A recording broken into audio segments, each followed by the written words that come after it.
No, they don't. They actually did. Hello. Hello. Welcome to the Wardrobe of Life podcast with Richard and AJ. That is us.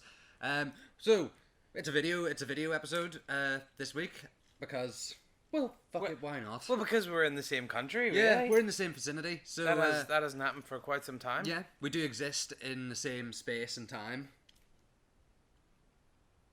Is it? Oh, like now? Yeah. Oh, the way he said that sounded like always. We always exist Yeah. in the same space and time, which is kind of, well, apart from the space thing. Yeah, that is true.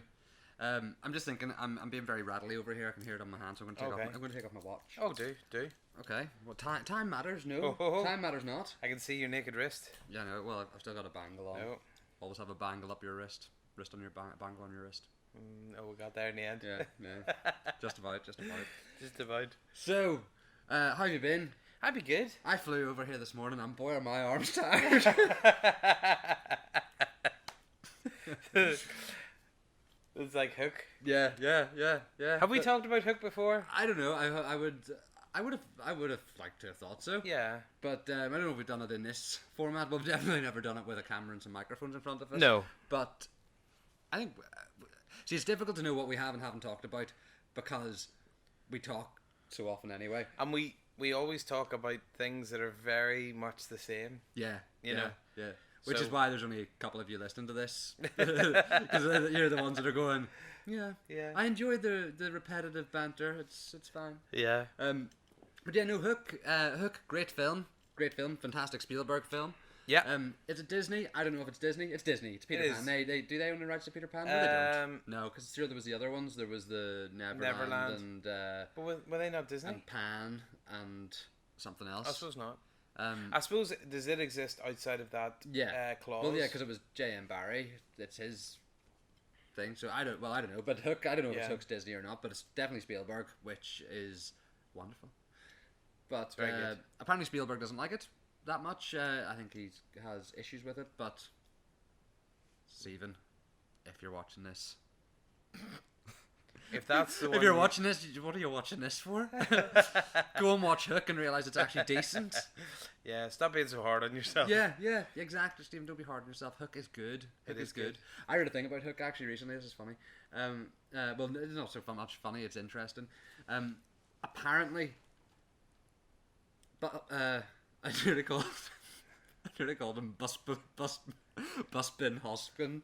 It was nearly the Dustbin. Yeah, because I was trying to say Bob Hoskins and Dustin Hoffman, but it nearly came out as like Excuse me. You know, Busbin, blah blah. But anyway, Bob Hoskins and Dustin Hoffman, their chemistry together is Smee and Hook. Apparently, as such, they approached it and they couldn't work out what the best way to play the characters were, so they decided to play it as a couple. And It works. and it does. You know, hence Smee checking his food and putting him to bed and giving him a wee kiss on the forehead and all that, and doing his moustache and going like, hey, "Come on," and taking his shoes off and like, "Now you lie down, Captain. You get yourself a nice sleep." And you know, Smee loves him. You know, not out of fear, but out of Genuine love for him. Yeah. And I think it's quite an interesting thing. So next time you're watching Hook, Stephen, anyone who's called Stephen watching this is for you as well. Yeah. Next time anyone's watching Steven Hook, Seagal. yeah. Steven Seagal, have to put it in a language he can understand. You have to go home and watch Hook. Kick it in the fucking chest. Just stand on it, motherfucker.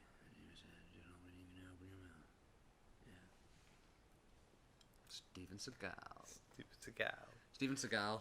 I don't want to incur the wrath of Steven Seagal, but Steven Seagal apparently once shot himself after being choked out by a guy because Steven Seagal said he was a pussy. That's because Steven Spielberg and Steven Seagal are sitting watching this. Yeah. But yeah. Did you see that, Steven? I'm gonna break his neck. I saw that, Stephen. I think we should do it. I think we'd put it in $1 million motion picture, and you can just like a twig. He told him about the time I shit myself. Well, that's okay. We'll put that in the picture too, but we'll make you the hero of that situation. That's Spielberg, you know. All about the glory. I don't think you could put Steven Spielberg and Steven Seagal in the same room. No, neither do I. I think that's one of those universal hypotheticals that we'd all love to see. What would happen if Spielberg and Seagal, the two SS's, oh dear. If you put them together, they make a. So what would happen if they went in a room together? You know, it's a scenario that probably no one cares about. No, yeah, exactly. And you know, to be quite honest, I'm finding it difficult myself to kind of hence why I'm desperately kind of going around going, what's another thing I'm going to talk about? Well, I think it kind of leads us on because we were talking there about Hook, and there's some really that's what we were talking about. Genuinely funny bits in Hook. Yes. Hook is a funny film. Like but you know what? Even just there's funny bits like in terms of dialogue and lines and stuff, but there's just really good fun visuals. Like when the wee fat kid does his stud ball. And it's that thing when he does it, and you just all of a sudden see the legs coming up to his cheeks. Yeah, goes down and off he goes. I wonder if that's the bit that Steven Seagal doesn't like. I don't like that bit with the fat kid and the legs, and don't like it. Yeah. Steven Seagal actually put Spielberg off. He put him off. Hey Steven, I don't like that bit. Oh, you're right. It looks weird. But yeah, no, it's yeah, that's a funny bit. I really, there's so many good bits in it though. There are. It's a really good film. The flowers are weird. Yes. You know the flowers that sniff him? Yeah. I was like, yeah, they're very strange. Yeah. I remember not liking that as a kid. Yeah, the flowers are weird. I think it's because they're maybe a little bit perverse. There is something kind of a wee bit perverse. Okay, well, it goes for his John Thomas first, doesn't it? It does, yeah. It has a sniff around his crotch like a dog. Yeah. And I think that's the thing. If it was a dog, we'd kind of understand. But because it's a flower, it's like, here, we normally are meant to sniff you. What are you doing? Yeah, it's kind of bizarre. Although, when you stick your nose in a flower and give it a sniff, particularly that kind of flower, are you essentially sniffing its dick, its stamen? So the flowers think that humans are like dogs? Yeah. I was coming in here sniffing my crotch. Yeah. Suppose bees are worse. They're going in. Yeah. What are they think? Yeah. What are they thinking? Bees are doing? Yeah. Bees, the flower rapists of the world. I saved a bee's life today. Did I tell you this? Yeah, you did. But what I can't remember if we got to the end of the story. Well, basically we were in the. We were the royal we. Yeah. Myself and Jazz, my dog, we were in the garden, and Jazz started scraping at the ground, and it was a bee. So he was going to kill it. So that was the first time I saved it. But I saved it by lifting it up on the wall and setting it on the wall. But then it was raining, and bees don't like rain.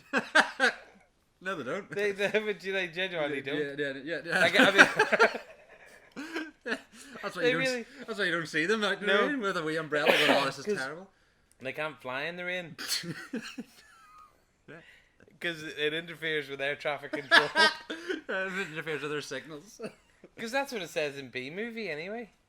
Oh right, yeah, in that thing. Yeah, and when they, the rain keeps hitting the bee and he kind of falls over and stuff. So what I did was I took a little plastic cup, and I cut little slots so it could get out if it wanted, and then I put that over the top like a little umbrella. That's nice of you. I tried to save a bee the other week, but it died. Because it had been caught by a spider and it was in the web and I could hear the buzzing and I was like, oh no, there's something trapped, and I went and attempted rescue, and I just pissed off the spider. It was like, oh, there's my lunch gone, and the bee was like, you should just let me just go, mate. My wings are stuck to my back. I can't do anything. I was like, oh no. Although I did place it on a leaf thinking, oh, I'll let you there to rest. Never saw him again. Spider came down and had him. It would have taken a while for the spider to get there. It was across the other side of the garden, so it would have like a mile in spider distance. I always wonder that, like, if you get rid of a spider outside. Yeah. First of all, I'm guessing it's going to be pissed off because it's outside. And it's like, that's really far away. Yeah, but then it's like, I don't even know where I live anymore. Yeah, that's true. That is true. You know, or does a spider actually even care? Does a spider plan for that? Like, yeah, oh yeah, you yeah. know what I mean? Yeah, it's like, Like, have to prepare for the day that someone throws you out of your own house. Yeah. Happens You know to what I mean? all of us. because like I'm sure there's changing circumstances in the wild where you have to relocate because maybe there's like a bigger predator or a bird tries and gets you and then it drops you or something or like that. the animals of Farthing Wood. Yeah. The motorway comes. Oh, do you remember that? Yeah. That was like heartache every week. I remember watching it one day and seeing two hedgehogs getting run over on it. I was like, the fuck? It was awful because it was just like little flat pancakes. It started off as a whole wood going to try and find a new wood yeah. Because we demolished it basically. Yeah. And then it just got less and less animals towards as they got near. Yeah. You know? It was like I suppose it was like The Walking Dead for kids. Yeah, they just kept, or Game of Thrones. They just kept, going, yeah, you like this one? Yeah. Not anymore. And not anymore. And then off they go and get squished. But yeah, it was a creepy, weird thing. Yeah, but funny film. Yeah. Funny film. We're, by the way, just in case you lost the thread of what we're talking about. Yeah. We're talking about Hook. Yeah, we were talking about Hook despite being in Farthing Wood there for a little while. Yeah. We do have some other funny bits of films that we wanted to talk about today. Yeah, there's lots of funny bits of films, plenty. Obviously, I'm going to do my best to not talk about the ones that we decided to talk about and got pictures of. All these other ones are not going to start coming in my head, and I'm like, oh, let's talk about that. Yeah. But yeah. But you know what? There's people in film. I think that's the thing is there's people in film who are in funny films, and there's just something about them. And some of these people we maybe mentioned before, and some of them we haven't. But I think, what do you want to talk about first? Should we talk about the film or should we talk about him? We'll talk about the film. You start and I'll get this going. Okay. It's broken. So there was a film. There's a film on Netflix, which is very good. We recommend it. This fella, I can't remember what it's called. It looks really creepy because it's a picture of him with a gun to his head. And what we've had to do, dear listeners, is because we're trying this out for the first time, we've never had technological interaction really. Yeah, this is true. So it might be a little bit janky, so bear with us.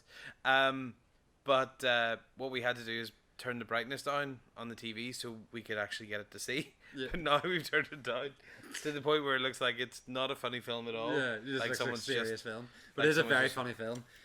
What's it about? It's about this guy who is Douglas Kenny, who is the co-creator of the National Lampoon magazine and co-creator writer of Animal House, Caddyshack, and some other things around that kind of era.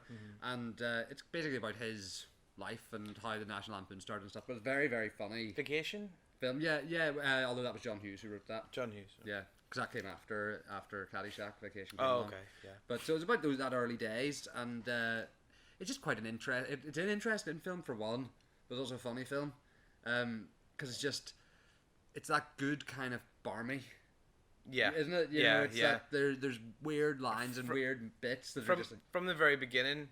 It's kind of strange because Mr. Kraft from Sabrina. Yeah, Mr. Kraft from Sabrina. From the original series of Sabrina, the Teenage Witch, not the new Netflix one. No, which I never watched. It's good. It's good fun. It's good fun.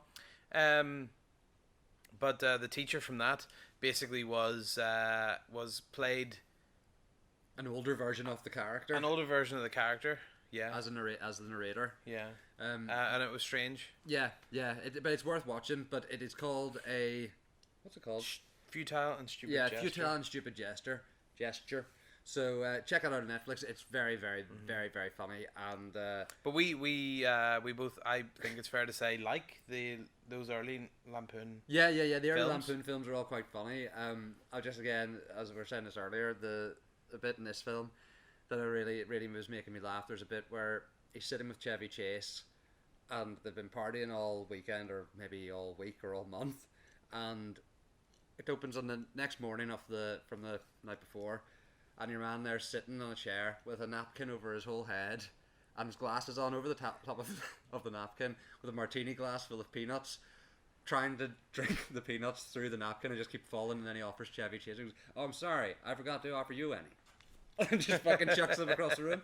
It's just a really bizarre looking scene because he's in the dressing gown as well. Like he's legs out. One of those short dressing gowns, legs out. This fucking thing. It's just all kind of weird, but very fun to watch. Who else have we got to talk about? Let's talk about that. This? Yeah. Okay.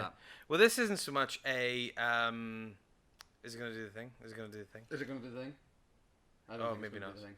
It might just be a still image. We had downloaded it as a GIF. Yeah, we hoped it would be GIF, but it's not. But GIF. it didn't. But then that might have been a bit annoying. Yeah, that might have been. I would have found it annoying. So the I'm GIF glad that kept didn't on work. GIFing. Oh, very good. Did you just think of that? Yeah, I did. That is good. It is. I like that. Thank you. Thank you very much. Little ASMR clap for Richard. Just a little ripple. Yes. So this is Shooter McGavin, who is the baddie. He is. He's the bad guy in Happy Gilmore. And I like the film. What are you laughing at? It was just because I was being so... I'm still laughing. Do you know what it is? I'm laughing because you did a really quiet laugh a second ago. You went like... Did I? I don't even remember doing that. It's been playing over. And as you've been speaking, it's been getting worse. I was just like... Oh, you hit a giggle, Luke? Yeah. So, anyway, sorry. Shooter McGavin, Happy Gilmore. Shooter McGavin is good. He's the bad guy, and you hate him.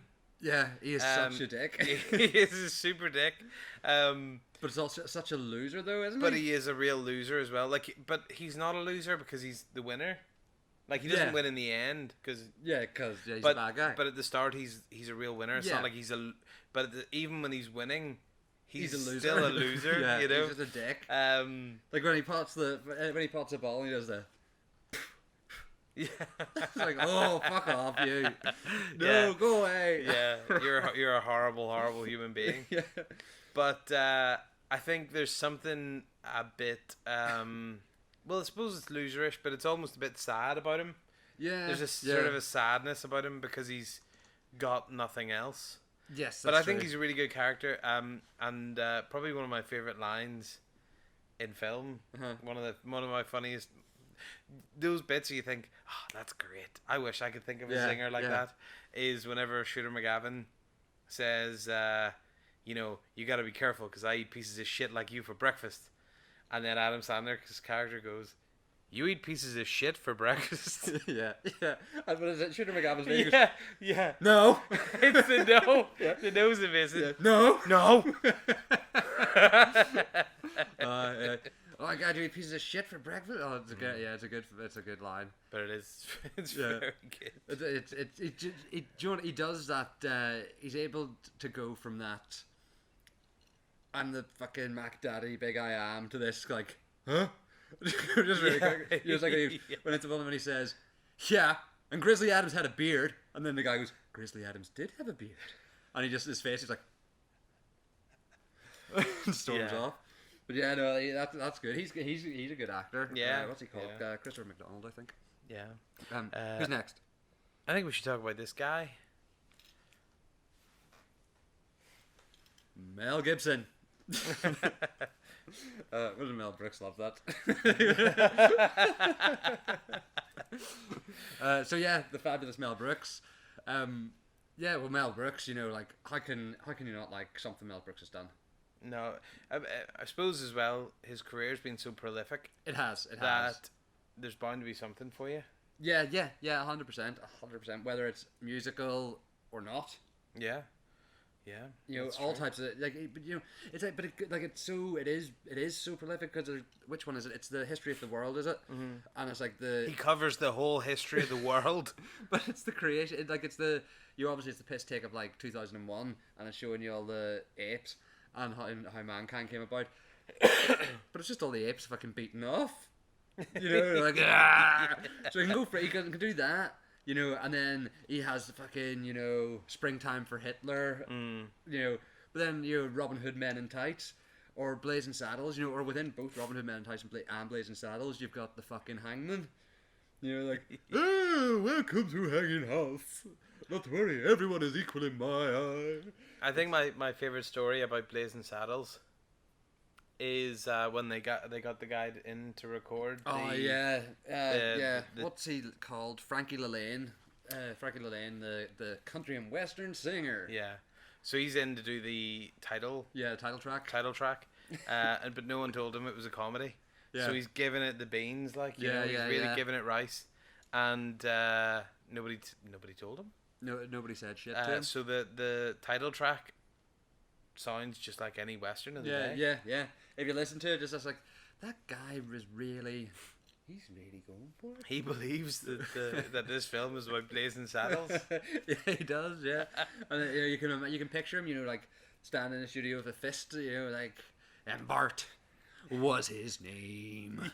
And Bart was his name. Oh, he rode a blazing saddle. He wore a shining star. Yes! He came to offer battle of bad men near and far. He conquered fear and he conquered hate. He turned our night into day. He rode a blazing saddle.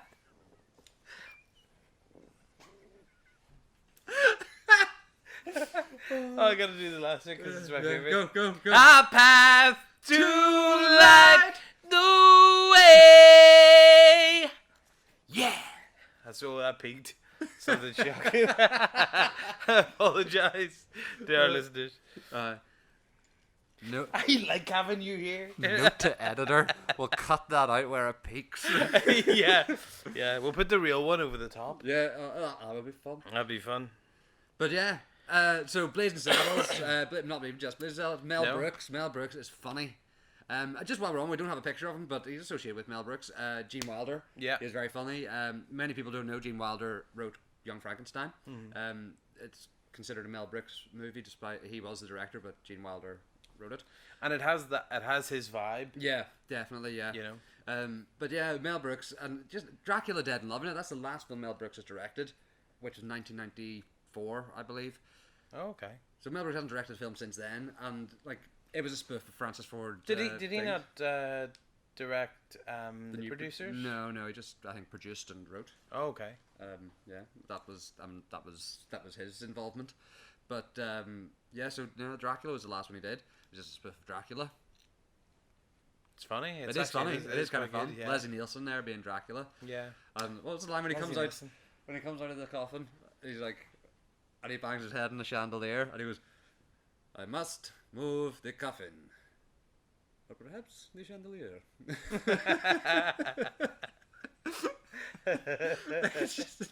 It's so daft. You know, or when he gets when he has the thirst for blood, and he goes.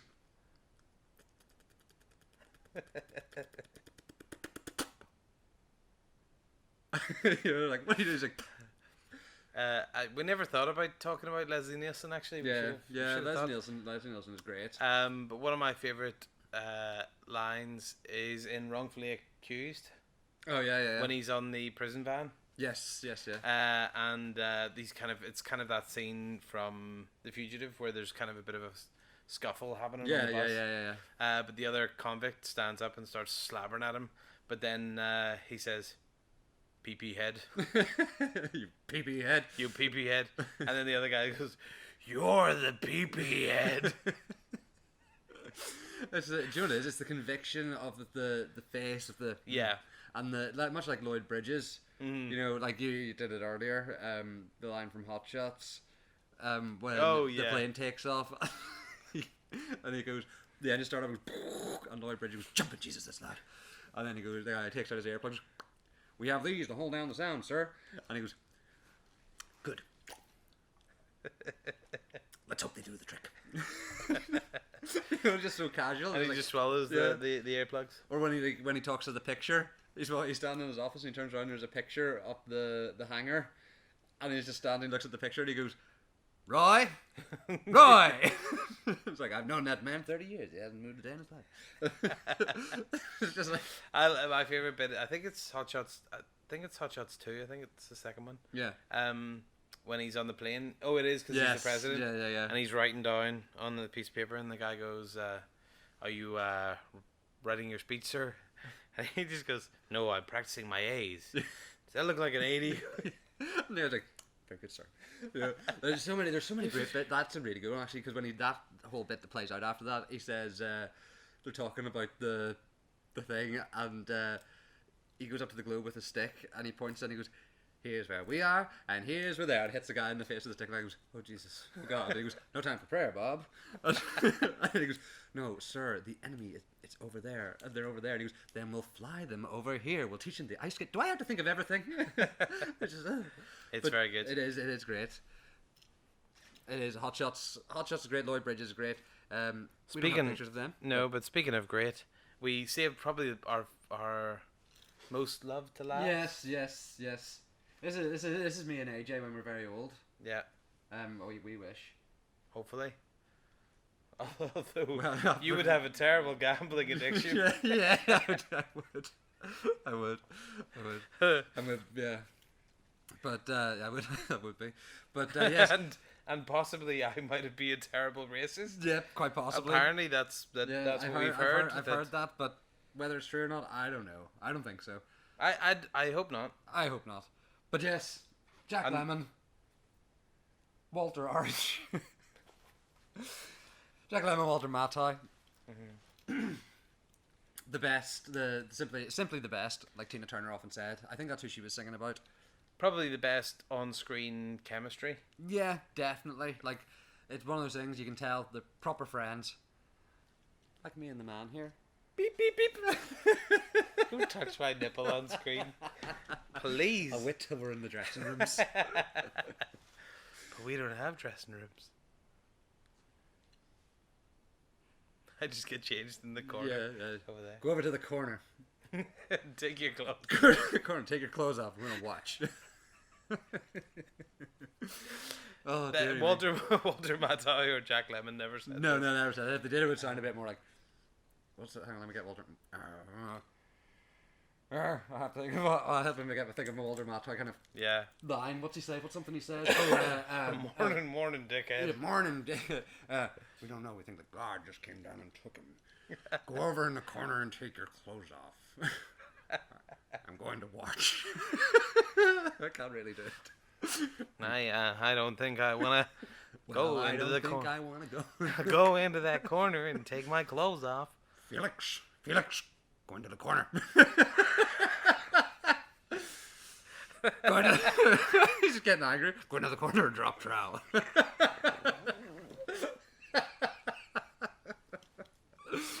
Oh dear. Drop. Felix.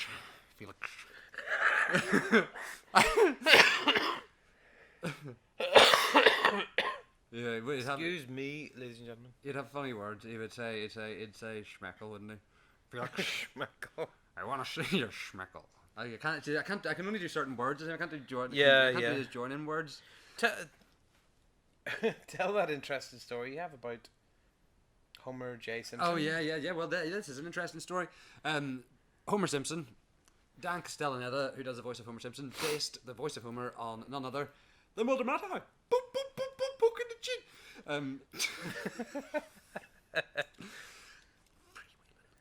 chin. But yeah, that's where the thing came from. So if you go back and look at early Simpsons episodes, they sound like Walter Matthau because it was started off as just a Walter Matthau impression, and then it evolved into what it's become. So like earlier when he says Marge and stuff, it's very like Marge, as he would do it. Yeah, but isn't it that he found that difficult to maintain? Yeah, he found it was a difficult impression to keep up, so he started softening it in areas, and it became the Homer that we all know and love to this day. I quite like the Homer. Yeah, I like the Homer voice. Voice. You can certainly hear where it came from, and if you look at those earlier episodes, you can hear definitely the similarity to Walter Matthau, and then listen to Homer's voice now, you can hear, and his older voice, you can hear it where it's come through. Yeah. Which I think is interesting. Well, I think it's just interesting you hear that voices soften. Like even look at Billy Connolly. Billy Connolly's voice is gone. When he's younger, it was a lot harder. To now, it's a slightly floatier version of itself. That's true. Yeah, that's true. I just did a horrible weird. You did noise. Horrible. I was hoping you're going to leave it at weird. I just did a horrible horrible weird there. I did horrible weird. We haven't really talked about the films of Jack Lemmon or Walter Matthau. No, we haven't. They're all very good. Mm. And that is that. There's so many of them. There's 10 of them, 10 on which they're in it together. There's plenty more that they're separate. Both Oscar winners. Mm-hmm. They did obviously The Odd Couple together. That was their famous one together. But they also did so many. The Fortune Cookie, I believe. The Front Page. I actually only really know the older ones. The ones as they got older. Buddy. Yes. Buddy is a really good film. What's the one where they're in a room? They're in the hotel room. The hotel room. That's Buddy. Oh, is that Buddy? One of them's an assassin, and Walter Matthau plays an assassin who's waiting to carry on an assassination. And in the next hotel room with a conjoining door, there's Jack Lemmon who's trying to commit suicide, and he tries to hang himself off the pipes, but the pipes break and flood the room. So Walter Matthau, because he's trying to carry out this assassination, that's drawing too much attention. Right. So, it's quite a fun film. And then there's those, and then there's... Because it took a gap then. I think that came out about 1980, and then it didn't do anything throughout the 80s, really. And then the 90s came along, and then they did loads in the 90s. Grumpier old men, Out to Sea, The Odd Couple 2. And there was another film we did together called The Grass Harp then, but it's not their film, they're just both in it. Much like JFK, they're both in JFK, but they don't share any scenes. Speaking of it, that's a good film, but it is not a very funny film. Not a funny, very long as well. Very long, but worth a watch. I quite like. I think it's their last one out to see. Odd Couple 2 is the last one. Odd to See was just one before. Okay, yeah. I quite like Out to Sea. There's some real funny. Out to Sea has some very funny lines. The one I said to you earlier, it's not one of their lines, but it's the cruise director gets the sack from the lady who owns the cruise line, and she promotes another guy, and says, "You're my new cruise director," and then walks off. And then the former cruise director goes, "What on earth is she talking about?" And then the new guy goes, he goes, "What does she mean?" He goes, "She means button that button, you little prick." And then walks off. And then his wee mate just looks at him and goes, "Prick." Donald O'Connor, that's who it is from Singing in the Rain. It's his last film is Out to Sea, and he has some wee bits where he gets to do his dancing and stuff, and it is just a funny film. Yeah. Like even that, it has one of those bits, doesn't it? Walter Matthau and that guy, and they're talking, and the guy's English, but every time he talks, Walter Matthau just responds by going, "No." I think it's one of those bits in it, and the guy's just like, and he's like, "Shut up."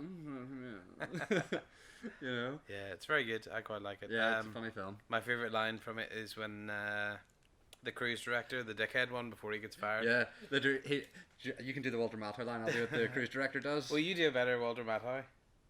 So you do the Walter Matthau line, and I'll do the cruise director, who's played by Data from Star Trek.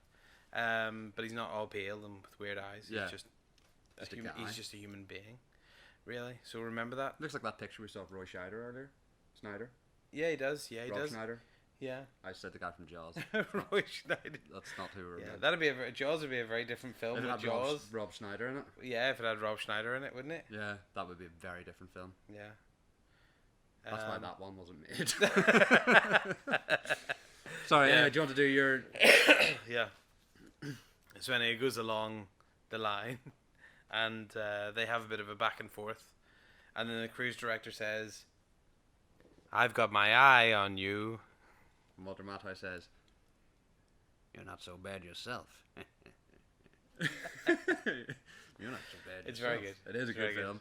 I like, there's another line when the cruise director's about to go on stage, and he's standing backstage with a microphone. He goes, "Ladies and gentlemen, please welcome your cruise director, the very talented Gil Godwin."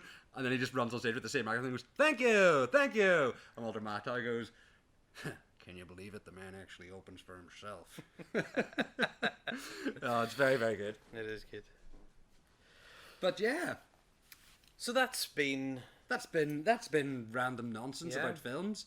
So we hope you enjoyed that. Yeah. I enjoyed it. Yeah, it was a laugh. That was good. It's nice to be seen. Seen. Yeah. We do look like this, you know. Like we put these pictures up. And... Yeah, that's just to remind ourselves that that's what we look Yeah. like. Black and white, blue and green. It's red and green and Red and green. yeah, the Prince song. Oh, Yeah, I didn't get that reference at all. It's from Batman, 1989, with Jack Nicholson when he's in the art gallery. That's the song So playing. it is. Very good. Yeah. Some funny bits in that as well, but we won't Yeah, go into- yeah, we'll yeah, save yeah. that for another one. Never rub another man's rhubarb. Well, ladies and gentlemen, thank you very much. Thank you very much. We have been Richard and AJ. We have indeed.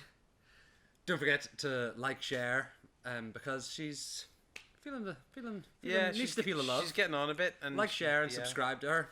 Yeah. And I'll see you next time. We'll try and do another video. We might even record another one now, but not release it for a month or so. Yeah. But we'll see how we get on. So yeah, like, share, subscribe. Like, share. Like, share, subscribe, and Have a good time. yeah, and have a wonderful time.